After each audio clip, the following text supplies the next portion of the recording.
औज़ुबिल्लाहिमिनश्शैतानिर्रजीम बिस्मिल्लाहिर्रहमानिर्रहीम। अस्सलाम वालेकुम एवरीवन। मैं उम्मीद करता हूँ आप सब खैरियत से होंगे। आज हम लेक्चर नंबर 13 करेंगे। इस लेक्चर में हम सबसे पहले देखेंगे scalar triple product of vectors. Lecture 12 में हमने इंट्रोडक्शन टू वेक्टर्स देखा था, जिसमें हमने वेक्टर्स की प्रॉपर्टीज़ और उससे रिलेटेड क्वेश्चंस वगैरह देखे थे। आज हम स्केलर ट्रिपल प्रोडक्ट, उसके बाद बहुत इंपॉर्टेंट टॉपिक होगा हमारा डायरेक्शनल डेरिवेटिव्स। थोड़ी सी इसमें हम एडिशन करेंगे। वैसे तो it is same as the derivatives ही हमें लेने होंगे। आपको पता है हम किस तरह से डेरिवेटिव्स लेते आए हैं। एक टर्म जिसमें बस ऐड हो गई है, डेट इज़ डायरेक्शनल।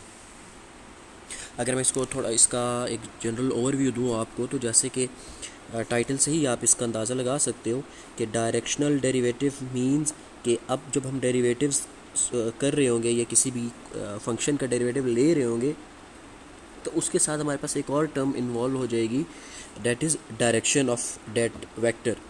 ठीक है, और डायरेक्शनल डेरिवेटिव से रिलेटेड हम एग्जांपल्स और प्रैक्टिस क्वेश्चंस को देखेंगे।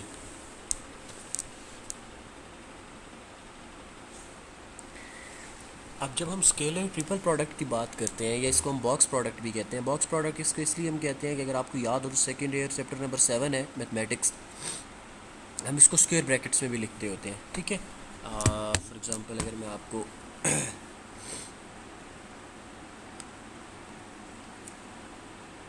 फर्स्ट सपोज हमारे पास ये तीन वेक्टर्स हैं ना, ए बी और सी।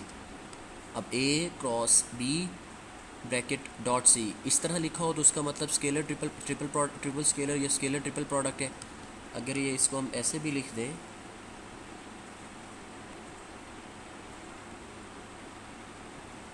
ए बी सी, ये बॉक्स की फॉर्म में अगर आ जाए तो इसका मतलब स्केलर ट्रिपल प्रोडक्ट ही है। और ए क्रॉस बी डॉट सी, ये दोनों, इन दोनों में कोई डिफरेंस नहीं है, बस लिखने के हमारे पास दोनों सेपरेट मेथड्स हैं इन चीज़ों को। अब आपको पता है कि जब हम डॉट प्रोडक्ट की बात करें, ए डॉट बी होता था, तो डॉट प्रोडक्ट में जब हम उसको ओपन करते हैं तो हमारे पास कॉज ऑफ द एंगल आता है, cause of the angle between those vectors. ठीक है, अब जैसे कि ए क्रॉस बी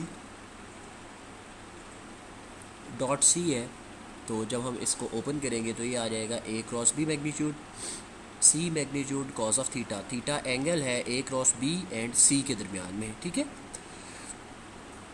अब डॉट प्रोडक्ट तो आपको पता है हम कैसे फाइंड आउट करते हैं। क्रॉस प्रोडक्ट हम डिटर्मिनेंट लेके फाइंड करते होते हैं। ठीक है, ए और बी जैसे कि हमारे पास है ए क्रॉस बी, ए अगर हमें कोई वेक्टर गिवन होगा, ये आगे इसकी एग्जांपल से रिलेटेड मैं आपको गाइड भी कर दूंगा कि किस तरह से फाइंड आउट करते हैं। ए और बी आपको कोई दो वेक्टर्स गिवन होंगे, आप उसके डिटर्मिनेंट बना लोगे। लेट्स से मैं कहता हूँ हमारे पास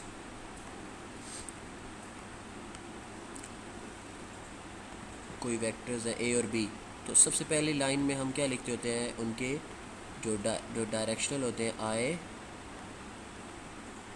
जे के। ठीक है, सेकेंड लाइन में आप ए के वेक्टर्स को लिखोगे, थर्ड लाइन में आप बी के वेक्टर्स को लिखोगे। अगर ए क्रॉस बी है तो बी क्रॉस ए होता, तो सेकेंड रो में आप बी के वैल्यूज़ लिखते, और लास्ट वाली रो है, थर्ड रो है आपके पास, अगर बी क्रॉस ए हो तो मतलब जो वेक्टर आपके पास पहले आएगा आप उसको पहले रो में पुट कर दोगे, जो बाद में आएगा उसको बाद में पुट करेंगे। और फिर हम डिटर्मिनेंट सॉल्व कैसे करते हैं वो आप लोगों को अच्छी तरह से पता है। एक चीज़ यहाँ पे और है कि ये जो स्केलर ट्रिपल प्रोडक्ट होता है ना, इसको आप चेंज भी कर सकते हो। मतलब आप इसको ए क्रॉस बी डॉट सी लिखो, या ए डॉट बी क्रॉस सी लिख दो, या ए डॉट बी क्रॉस सी लिख दो, इससे भी कोई फ़र्क नहीं पड़ता। ठीक है, या सी क्रॉस ए डॉट बी कर दो, तो ये सारे तीनों चीज़ें सेम होती हैं स्केलर ट्रिपल प्रोडक्ट में। वैसे आपको पता है हमारे पास क्रॉस प्रोडक्ट जो होता है वो सेम नहीं आता, that is not always A cross B is not equals to B cross A. ठीक है, हाँ, जो डॉट प्रोडक्ट होता है वो तो कम्यूटेटिव होता है। इसी तरह स्केलर ट्रिपल प्रोडक्ट को भी हम शफल कर सकते हैं। अगर आप यहाँ पे आगे देखें इसको, ये by treating the planes of B and C and of C and A as the base planes of the parallel pipe। ये देखिए A cross B dot C या B cross C dot A, और सी cross ए dot B, इन तीनों में कोई फ़र्क नहीं है, ये दोनों सेम होते हैं since the dot product is commutative. ठीक है, अब ये फाइंड आउट कैसे करते हैं ये मैंने आपको बता दिया। ट्रिपल प्रोडक्ट है, सबसे पहली रो में आपके पास ए के कोफिशिएंट्स आ जाएंगे, सेकंड रो में बी की वैल्यूज़ आ जाएंगी, थर्ड रो में सी की वैल्यूज़ आ जाएंगी। ठीक है, अब इसका प्रूफ है कि ये ऐसे कैसे हम कर सकते हैं। हमने जनरली ए बी और सी की वैल्यूज़ फाइंड आउट कर ली। ए के हमने जो लिए वो A1 A2 A3, बी की जो हमने चूज़ की date are B1 B2 B3, सी की हमारे पास आ गई C1 C2 एंड C3। जब हम इनका प्रोडक्ट लेंगे ये आ जाएगा ए बी क्रॉस सी, पहले हम फाइंड कर रहे हैं A as it is, B cross C B1 B2 B3 C1 C2 C3। जब डिटर्मिनेंट सॉल्व करेंगे ए की वैल्यूज़ पुट की, ये हमारे पास डिटर्मिनेंट सॉल्व हुआ है। ठीक है, डिटर्मिनेंट कैसे सॉल्व करते हैं, हमारी मर्ज़ी होती है, हम डिटर्मिनेंट को किसी भी पॉइंट से ओपन कर सकते हैं। अब फॉर एग्जांपल अगर हम उसको आई से ओपन करने जा रहे हैं, अगर हम यहाँ से उसको ओपन करने जा रहे हैं तो क्या होता है, जो हम पॉइंट चूज़ करते हैं आई, वो वाला कॉलम और वो वाली रो को ख़त्म करते हैं, बाकी दोनों को क्रॉस मल्टीप्लाई। ठीक है, B2 B3 C2 C3। ठीक है, और यहाँ पे एक और चीज़, जो फर्स्ट वैल्यू होती है वो पॉजिटिव नेगेटिव पॉजिटिव। ठीक हो गया, उसके बाद जे के साथ नेगेटिव साइन आएगा सेकंड रो और फर्स्ट रो और सेकंड कॉलम। जब के की बात करोगे तो थर्ड कॉलम और फर्स्ट रो। क्रॉस मल्टीप्लिकेशन जब करेंगे तो अब ये क्या है, B2 B3 C2 C3। उसके बाद हमने क्या कर दिया, ए की वैल्यूज़ पुट कर दी, A1I plus A2J plus A3K। अब ये डॉट प्रोडक्ट है। डॉट प्रोडक्ट अगर आप लोगों को याद हो तो मैंने आपको बताया था कि डॉट प्रोडक्ट जो होता है वो ये जो वेक्टर्स होते हैं उनका आई के साथ ही लेना है, जे का जे के साथ, के के साथ ले सकते हैं बाकियों के साथ भी, लेकिन वो ऑटोमेटिकली ज़ीरो हो जाता है। मतलब A1I डॉट जे भी कर सकते हो आप, लेकिन वो automatically I dot J zero होता है, आई डॉट के ज़ीरो होता है, जे डॉट आई ज़ीरो होता है, जे डॉट के ज़ीरो होता है, के डॉट जे ज़ीरो होता है डॉट प्रोडक्ट में। तो इसलिए हम लेते ही नहीं है, हम सिंपल आई का आई के साथ, जे का जे के साथ और के का के के साथ डॉट प्रोडक्ट ले लेते होते हैं। ये A1 into this, A2 into this, A3 into this. ठीक है, ए डॉट भी ये आपके पास ये चीज़ आ गई। अब ये देखें ना, A1 माइनस A2 A3, ये फर्स्ट रो में कैसे आया, आप में से ये क्वेश्चन पूछा जा सकता है। ये फर्स्ट रो में यहाँ पे थोड़ी सी टाइपिंग मिस्टेक है, ये A1 नहीं है, A1 A2 एंड A3 है। ठीक है, इसको आपने माइंड में रखना है। अब ये देखें ना, अब आप में से ये क्वेश्चन पूछेंगे कि सर ये A1 A2 A3 यहाँ था तो ये फर्स्ट रो में कैसे आ गया। आप अपने बिल्कुल स्टार्ट में आ जाओ, स्टार्ट में देखो ना, जब आपने डिटर्मिनेंट को ओपन किया था तो आए जे और के कहाँ पे आए थे, पहले डिटर्मिनेंट के साथ आए, दूसरे के साथ जे, तीसरे के साथ के। तो हम इसके रिवर्स प्रोसीजर भी कर सकते हैं कि जब हम इस तरह से ये ओपन फॉर्म में है तो जब हम इसको डिटर्मिनेंट में लेके जाएंगे तो ये वापस हमारे पास एक फुल डिटर्मिनेंट बन जाएगा। तो ये इसका एक छोटा सा प्रूफ था। उसके बाद हम आगे इसकी एग्जांपल देखते हैं।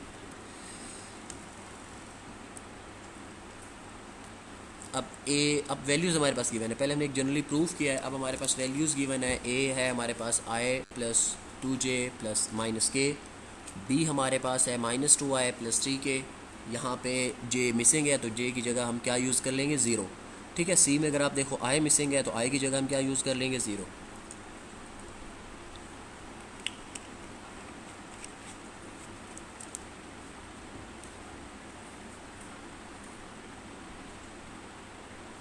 ए डॉट बी क्रॉस सी आ गया हमारे पास, फर्स्ट रो में ए आ गया, सेकंड में बी, थर्ड में सी। डिटर्मिनेंट ओपन करेंगे, हमारे पास आंसर आ जाएगा -23।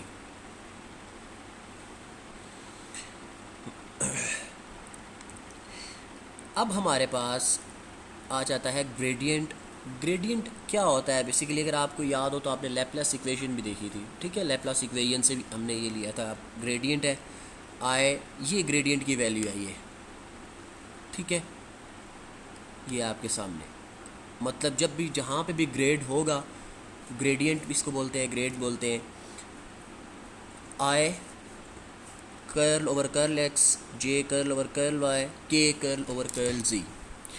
अब ग्रेड ऑफ आगे डिपेंड करता है कि फ़ंक्शन कौन सा हो सकता है।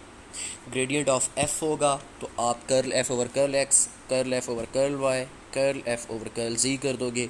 ग्रेडियंट ऑफ फाई होगा तो आप इसकी जगह फाई पुट कर दोगे, कोई भी इस तरह का, या डेल ऑपरेटर भी इसको आप कहते हो।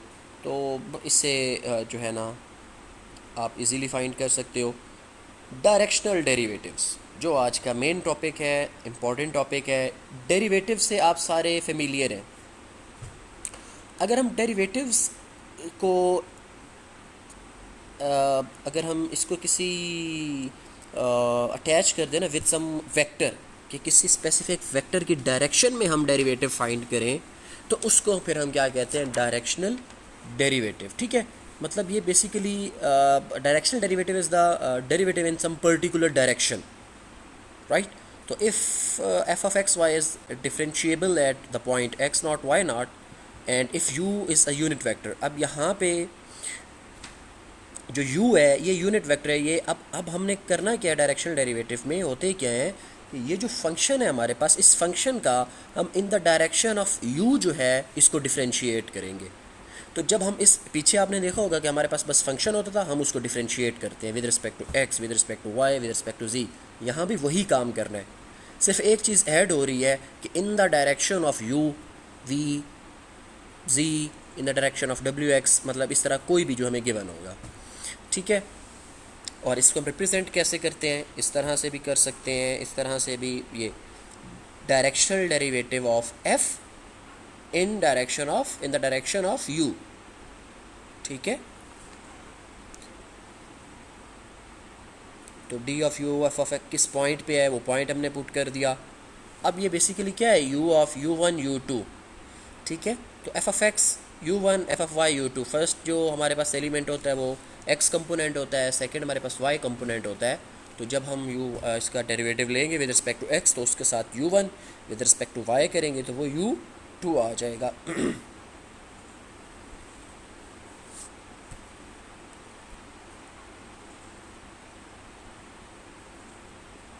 ये बेसिकली हमारे पास रेट ऑफ चेंज ही है, कोई जो डेरिवेटिव्स में हम करते हैं ना, तो रेट ऑफ चेंज ही है।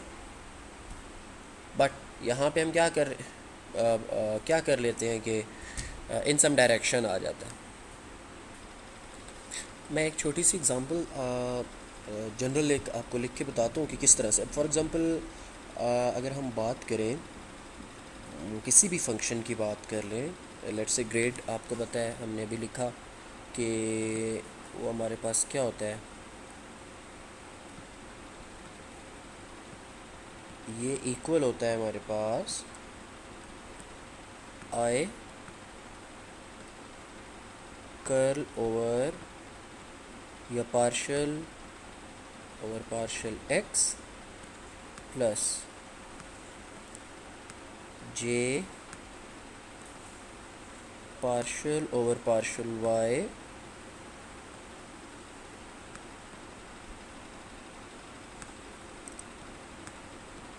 प्लस k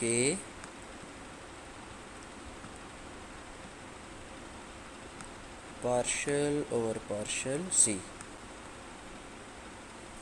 ठीक है, अब कोई भी फंक्शन आ जाए, लेट्स से अगर आपका फंक्शन f आ जाता है तो क्या हो जाएगा, partial f over partial x, मतलब जो भी आपका फंक्शन होगा आप उसका with respect to x derivative लेंगे, जो भी फंक्शन होगा फिर आप उसका with respect to y derivative लेंगे, जो भी गिवन फंक्शन होगा आप उसका with respect to z derivative लेंगे। सिंपल। ठीक है, अब आगे डायरेक्शनल की बात हम कैसे कर सकते हैं, डायरेक्शनल डेरिवेटिव। ये तो सिंपल, हम डेरिवेटिव पहले भी ले चुके हैं ना, पार्शियल डेरिवेटिव्स ले चुके हैं। अब यहाँ पे बात ये होगी कि f का हमने जैसे कि यहाँ पे u की बात है, ठीक है, तो हम क्या करेंगे, बेसिकली जो डायरेक्शनल डेरिवेटिव है वो हमारे पास आ जाएगा डायरेक्ट, मैं इसको इन शॉर्ट लिख रहा हूँ, डायरेक्शनल डेरिवेटिव हमारे पास curl f dot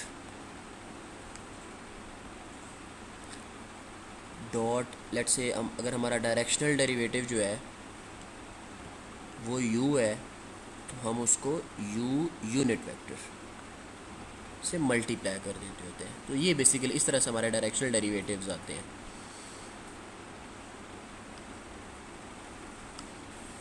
Here is the general formula for finding the directional derivative. Formula for directional derivative can be written in the following compact form using gradient notation. ठीक है, F of X Y जी भी हो सकता है, ज़रूरी नहीं है कि function of 2 variable 1 variable 3 variable जितना भी होगा। पार्शियल डेरिवेटिव्स हम लेते ही तब है जब हमारे पास मोर देन 1 इंडिपेंडेंट वेरिएबल्स होते हैं। ठीक है, तो अब हम बात करते हैं एग्जांपल में। हम देखते हैं एग्जांपल में हमारे पास फंक्शन ऑफ 2 वेरिएबल्स है।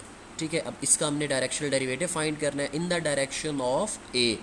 पॉइंट में गिवन है, हम क्या करेंगे, हम यहाँ पे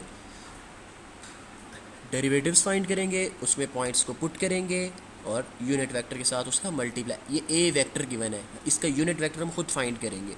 ठीक है, फंक्शन आ गया हमारे पास with respect to X derivative, with respect to Y derivative. With respect to X derivative लिया तो वो आ गया 6xy, क्या है पावर स्टार्ट में 2 3 6xy। xy की जगह पॉइंट पुट किया 1 2 12 आ गया। इसी तरह fy 3x² है, वैल्यूज़ पुट की 3। यूनिट वेक्टर कैसे फाइंड करते हैं, यूनिट वेक्टर हम किसी भी वेक्टर को जब उसके मैग्नीट्यूड से डिवाइड कर देते हैं हमारे पास यूनिट वेक्टर आ जाता है। ठीक है, तो ए वेक्टर आ गया 3i + 4j divided by 3² plus 4 3i + 4j 25 3/5i + 4/5j। अब ये फार्मूला यूज़ करेंगे, ग्रेड हम फाइंड कर चुके हैं, यूनिट वेक्टर हम फाइंड कर चुके हैं, इन दोनों का हम क्या करेंगे, डॉट प्रोडक्ट लेते हैं। ये G grad f at 1 2 dot a unit vector this, इन दोनों को मल्टीप्लाई कर दिया, i वाला i के साथ मल्टीप्लाई होगा, j वाला j के साथ मल्टीप्लाई होगा, हमारे पास फाइनल आंसर आ जाएगा।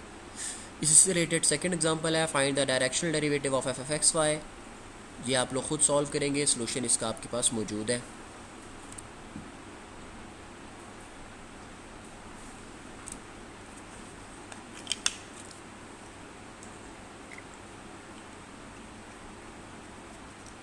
फंक्शन गिवन है, पॉइंट गिवन है, जिस डायरेक्शन में फाइंड करना है। With respect to X derivative लेंगे, विद रिस्पेक्ट टू वाई लेंगे, उसमें पॉइंट्स पुट करेंगे, यू का यूनिट वेक्टर फाइंड करेंगे, उन दोनों का डॉट प्रोडक्ट फाइंड कर लेंगे। इससे रिलेटेड एक, अगर हमारे पास यू को यूनिट वेक्टर है making an angle theta with the positive X axis, then u1 cos theta and u2, ये हमें वैसे भी पता है जो x से रिलेटेड होता है cos थीटा होता है, i से रिलेटेड cos होता है, j से रिलेटेड हमारे पास sin थीटा होता है। उस पर हम जब पॉइंट्स पुट करते हैं can be written in the form i और j की जगह हम cos थीटा sin थीटा लिख सकते हैं। तो ये एक जनरल सा रिजल्ट है इससे रिलेटेड। ये रिज़ल्ट हम यूज़ कब करते हैं, तब करते हैं फॉर एग्जांपल हमारे पास जो पॉइंट है, पॉइंट्स हैं या इन the direction of the unit vector किसी एंगल की फॉर्म में आ जाए। ठीक है, इस रिमार्क से रिलेटेड एक एग्जांपल देखते हैं हम। अब G find the directional derivative of e power X Y at this in the direction of the unit vector u that. अब देखिए यहाँ पे इस एग्जांपल में हमारे पास यूनिट वेक्टर नहीं गिवन, उसकी डायरेक्शन गिवन है। तो जब डायरेक्शन गिवन होगी तो हम cos theta sin theta use कर लेंगे। ठीक है, बाकी सारा प्रोसीजर वैसे ही है। एफ ऑफ एक्स मतलब विद रिस्पेक्ट टू एक्स इसका derivative, with respect to Y derivative, उस पर पॉइंट्स पुट किए डॉट यू। ठीक है, यू क्या है, cos थीटा आई, ये बेसिकली क्या चीज़ है, दिस यू की जगह आप लिख रहे हो cos थीटा आई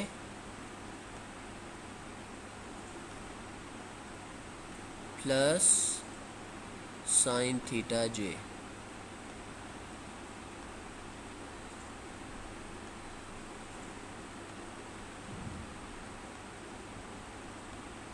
ठीक है, थीटा में यहाँ चूँकि गिवन है π/3, तो π/3 पुट किया, π/3 होता है 60, cos 60 प्लस sin 60। cos 60 की वैल्यू होती है 1/2, sin 60 की वैल्यू होती है √3/2।